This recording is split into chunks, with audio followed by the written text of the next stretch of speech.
Right now on Up with KREM, nightlife is returning to Spokane after taking a hit last summer. Fights, disorderly behavior, intoxicated individuals, those things can all occur, in that environment. This morning, we take a look at the numbers and types of crime and what it means for bars and restaurants downtown. And we're going to take you outside, talk air quality across the inland Northwest. A little bit of cloud cover now, but good air and cool temps is the story of the week. And local art is working on making a difference in the community. This morning, the inspiration behind a new poster and how it will help a local radio station.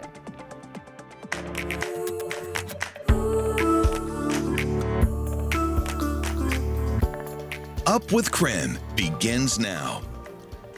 This morning, wildfire danger remains high across the Northwest. The Washington DNR tweeted out, even with cooler temperatures, we are not out of the woods yet. Well, good morning and thanks for joining us here on Up with KREM. I'm Channing Curtis. Glad to have you here with us on this Monday. I'm Tim Pham.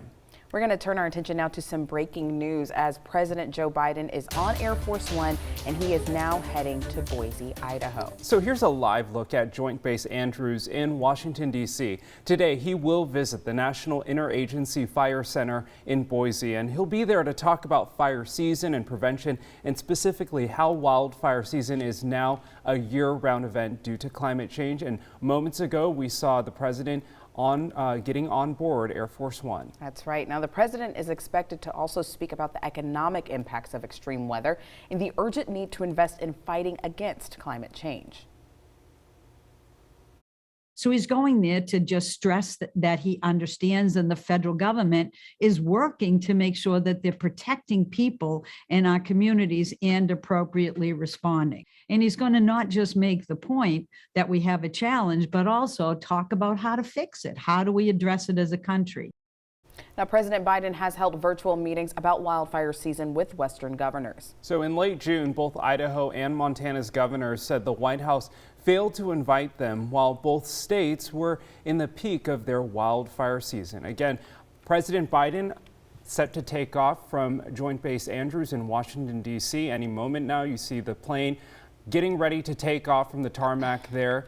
And again, we will have live coverage on President Biden's visit to Boise throughout the day on KREM 2 News at noon. And always join us for our evening news from 4 to 7 p.m. We'll have much more on his visit, including more information on how his visit in Boise went today with the different agencies about fire and fire prevention in our region. Now we're gonna, hi. Oh, hi. Oh, hi. Hi, Jeremy. This whole being on camera thing and not being ready for it today. Yeah. You know, it's a Monday. We're just getting used to things. Maybe by Tuesday we'll all have it together. Oh, don't promise something that we can't do. Thursday. There we go. Thursday. Thursday. Friday. Thursday's looking Friday. good. Friday's looking great. Yeah, but to get there, whew. TGIM, everybody. TGIM. TGIM. We're doing it on this Monday morning. And it is a nice Monday morning. We've got a little bit of cloud cover and some mild temps. Here in Spokane, 52, 53 in Coeur d'Alene, 46 in Sandpoint with a little bit of fog, 58 in Moses Lake, and 56 in Wenatchee. Air quality remains good. We're at a 29 on the AQI today and likely stay good tomorrow across the region. A couple of clouds is it. We've got those morning clouds. Morning clouds depart, and it's nothing but sunshine this afternoon, but sunshine and cooler temps. We're in the mid-70s later on today under mostly sunny skies. It's a beautiful day. Tomorrow looks very similar to today. And then coming up in your full forecast, we are going to talk about a big shift in the weather pattern that all starts moving in on Wednesday. After the restrictions of last summer were lifted, more crowds headed downtown on the weekends. And now some businesses are having some problems keeping everyone safe. Nicole Hernandez is joining us live now with more details. Good morning, Nicole.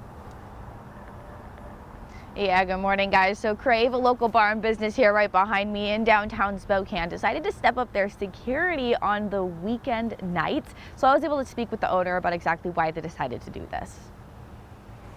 Last month, Crave Eats, Drinks, and Nightlife posted this on Facebook, letting customers know they're stepping up their security on the weekends. Brought on another door guy, and we actually started wanting people for with a metal detector. The bar's owner says they've seen violence break out around downtown this summer. We want to do our best to make sure that we try to curb those from happening before they do. We talked to the Spokane Police Department downtown precinct about the city's violence. In the summer months downtown, now that some of the COVID restrictions are easing, we're seeing a lot more people come downtown. More crowds means more potential for problems. Fights, disorderly behavior, intoxicated individuals, those things can all occur, in that environment. So let's take a look at the numbers. I combed through the downtown precinct crime reports from summer of 2019, 2020, and 2021. I was able to average out the number of crimes that we saw per month over the summer months. So in 2019, we saw an average of 116 crimes per month. 2020, we saw 94 crimes per month. 2021, we saw 123 crimes per month. If we look at that like a line, we can actually see that we start up here at that 116, drop down in 2020, and spike even higher than we saw in 2019 this year. But we can actually take this a step further. So let's break it down into both property and violent crime. When we look at property crime over the summer, again, averaged per month, you see that we start at 93, take that dip down at 74, and then spike even higher again in 2021 at 104. But when we look specifically at violent crimes, we actually see a steady decrease from 2019 to 2021. Spokane PD says it's normal to see more crowds downtown in the summer. Every Friday and Saturday night, we staff extra bar patrol officers specifically to deal with those extra crowds. But we can expect things to calm down now that Labor Day has passed. In Spokane, Nicole Hernandez, KREM 2 News. So if you saw when I was breaking down those numbers, we obviously did see an increase in crime from 2019 to this year in 2021. But again, those are just averages for per month over the summer months. And when we talked to the Spokane Police Department, they weren't really concerned about it being an extreme uptick in cases. They say really it just looks like we're returning to more pre-pandemic numbers because during the pandemic, we saw things slow down. Live in Spokane, I'm Nicole Hernandez. It's 6:36, time for your morning rush. More news in less time. All teachers in Washington are required to be fully vaccinated by October 18th, and any staff members getting the Pfizer vaccine must do so by today. Teachers who plan to get the Johnson & Johnson vaccine, meanwhile, have until October 4th to do so. Inslee announced last month that all teachers, staff members, and volunteers would be required to get the shot. Schools will have to verify vaccination status by October 18th, and staff members that do not get the vaccine could risk losing their jobs.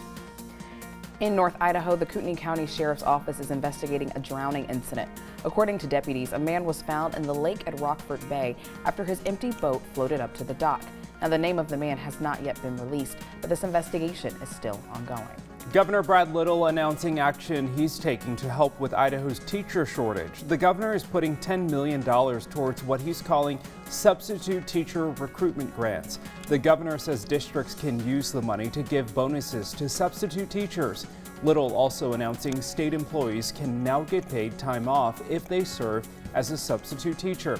In a statement, Governor Little says he hopes this will help districts better hire and keep staff in schools. Well, the NHL season starts next month, and the Seattle Kraken opened their new state-of-the-art practice facility over the weekend. Now, the Kraken players officially broke in the ice last week, but fans finally got to peek inside the $80 million Iceplex yesterday. Organizers say the new facility will benefit both the Kraken and the community. I think this is great for the city. It continues to put us on the map as a truly sports-driven city. And it's going to be fun to go out and watch the Kraken. The Kraken will play against the Vancouver Canucks Sunday, the 26th, right here in Spokane at the arena. That's your morning rush. More news in less time. Let us know what's happening in your neighborhood by using the hashtag #UpWithKREM on social media. Well, social distancing and wearing a mask are some ways to prevent COVID-19, but a new study from the CDC says the vaccine is still the best way to protect yourself. And the forecast calls for cooler temperatures and even some needed rain by the time we get into the weekend. I'll let you know what causes our big shift in the weather pattern.